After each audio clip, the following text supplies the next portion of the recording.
Devina Mehra, chairperson first global Dubai से जुड़ रही हैं। सबसे पहले बाजार का रिएक्शन देवीना आपसे समझना चाहेंगे। एकदम सरप्राइज मूव था, एक तरफ इन्फ्लेशन को काम डाउन करने के लिए लिया गया, इंडस्ट्री को राहत देने के लिए लिया गया। आपको लगता है कि जो ये सेक्टर्स हैं और जो कंपनीज हैं, इनको काफी मटेरियल राहत मिलेगी इस कदम से? कुछ हद तक तो राहत मिलेगी अजय, क्योंकि ये तो डायरेक्ट ही चीज है ना कि आपका जो इनपुट प्राइस है वो बदल जाएगा, चाहे वो ईंधन का भाव हो या मेटल्स का भाव हो, वो अगर बदलता है तो जो इसको इस्तेमाल करता है उसके लिए इनपुट प्राइस कम हो जाता है। तो पहले लेवल पर तो ये रिएक्शन एकदम ठीक है। अब वो बात अलग है कि ये सब करने के लिए चाहे वो एक्साइज ड्यूटी कट हो या इंपोर्ट ड्यूटी कट हो, सेकेंड लेवल पर क्या उसका असर होगा, क्योंकि ये कहाँ से आएगा पैसा इसको कट करने के लिए? सरकार को अपना जो बोरोइंग है वो ज्यादा करना पड़ेगा, ज्यादा बॉन्ड मार्केट में करने पड़ेंगे। तो आज आप अगर बॉन्ड मार्केट देखें तो वहां रिएक्शन थोड़ा सा फर्क है, बिकॉज ये एक्सपेक्टेड है कि अब सरकार की बोरोइंग बढ़ेगी, तो वो जो लॉन्ग टर्म इंटरेस्ट रेट्स हैं उस पर असर आएगा। और उसको अगर हम उस पर एक तरह से चाहते हैं कि वो इंटरेस्ट रेट बहुत ज्यादा ना बढ़े, सरकार का बोरोइंग कॉस्ट बहुत ज्यादा ना बढ़े, तो कहीं ना कहीं वो मैक्रो इकोनॉमिक पिक्चर में कहीं आपको छोड़ना पड़ेगा। तो अगर आरबीआई ये इंटरेस्ट रेट कंट्रोल करने की कोशिश करेगा तो मेरे हिसाब से, जो कि मैं कई महीनों से आपके चैनल पे कह रही हूँ, करेंसी पे दबाव रहेगा। और करेंसी पर अगर दबाव आया तो सेकेंड लेवल पे आप अभी तो इन्फ्लेशन कंट्रोल करने की या मुद्रास्फीति की दर कंट्रोल करने की कोशिश कर रहे हैं, उसको नियंत्रित करने की कोशिश कर रहे हैं, कम करने की कोशिश कर रहे हैं, लेकिन इस चीज का अल्टीमेटली जब असर आएगा, अगर उसका इंडियन रुपी पर असर आता है, तो फिर से आपके जो चीजें इंपोर्ट हो रही हैं, चाहे वो एडिबल ऑयल हो, चाहे क्रूड हो, और उसके जो डाउनस्ट्रीम प्रोडक्ट्स हो, उनमें फिर आपका प्राइस बढ़ेगा।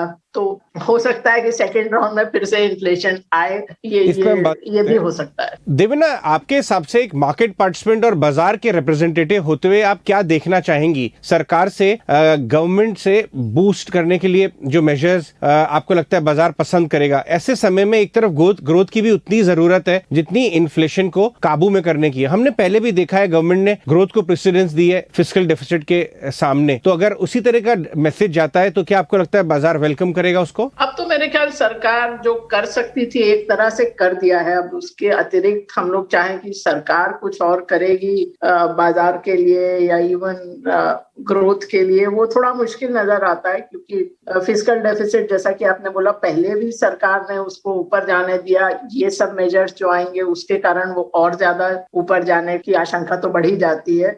लेकिन तो अब क्या आपके पास उपाय बचा है ग्रोथ बूस्ट करने के लिए? वो बहुत अधिक चीजें सरकार के पास तो मुझे नहीं नजर आता कि मैं कहूँ कि अब ये और कर देना चाहिए, कि उतना रूम नहीं है फिस्कल साइड पे कि आप और कुछ कर सके। अगर डिमांड डिस्ट्रक्शन होने लगा इस इन्फ्लेशन के चलते, कहीं ना कहीं डिमांड डिस्ट्रक्शन होगा। यूएस में हमने देखा है होना शुरू हो गया है, होम सेल्स महीने के महीने कम की नेगेटिव ग्रोथ दिखाई है। डिमांड सेक्शन यहाँ भी हो सकता है, तो क्या वो एक नेचुरल बैलेंसिंग मैकेनिज्म बन सकता है आपकी राय में? डिमांड डिस्ट्रक्शन तो हो ही रहा है बहुत समय से, मतलब वो अभी होगा ऐसा कुछ नहीं, अभी तो हो ही रहा है। बिकॉज ये जो यूएस का उपभोक्ता था उसके पास बहुत कुशन था, सरकार ने उतना पैसा दिया था, उनका डेट वहां से खत्म हो गया था। तो हाउसिंग तो एक चीज है, वहां पर तो खैर मॉर्गेज रेट्स बढ़ रहे हैं तो वो अलग चीज है। आप अगर भारत की तरफ देखें तो जो उपभोक्ता है उसका जो उसका महीने का बजट है वो तो तहस नहस हो गया है। आप खाने की चीजें देखें, आटे से लेके खास करके खाने का तेल जो है, और ऊपर से ये पेट्रोल वगैरह भी, तो सब, और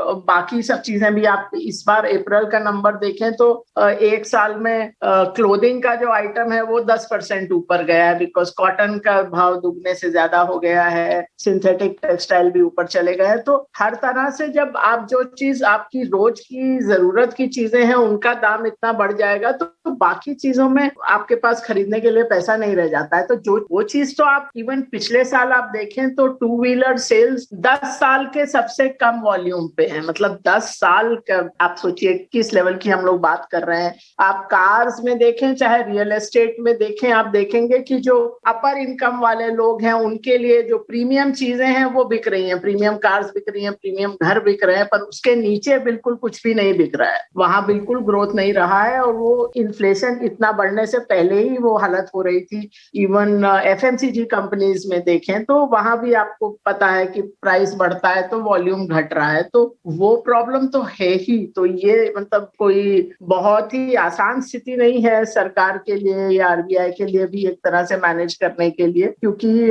जो ऑर्गेनाइज सेक्टर में एम्प्लॉय हैं उनके लिए तो ये पीरियड अच्छा रहा है, बट उसके नीचे तो अभी भी जो नॉर्मल जो नागरिक है उसके लिए तो ये समय बिल्कुल भी अच्छा नहीं रहा है। आप सभी को बहुत बहुत धन्यवाद आज हमसे बात करने के लिए। गवर्नमेंट के जो लेटेस्ट कदम उठाए गए हैं महंगाई को काम डाउन करने के लिए और कंट्रोल में लाने के लिए, बाजार उसको कैसा रीड करेगा, इकोनॉमी पे वो क्या असर डालेगा, ये सब हमें समझाने के लिए बहुत बहुत धन्यवाद। देखते रहिए ET Now स्वदेश।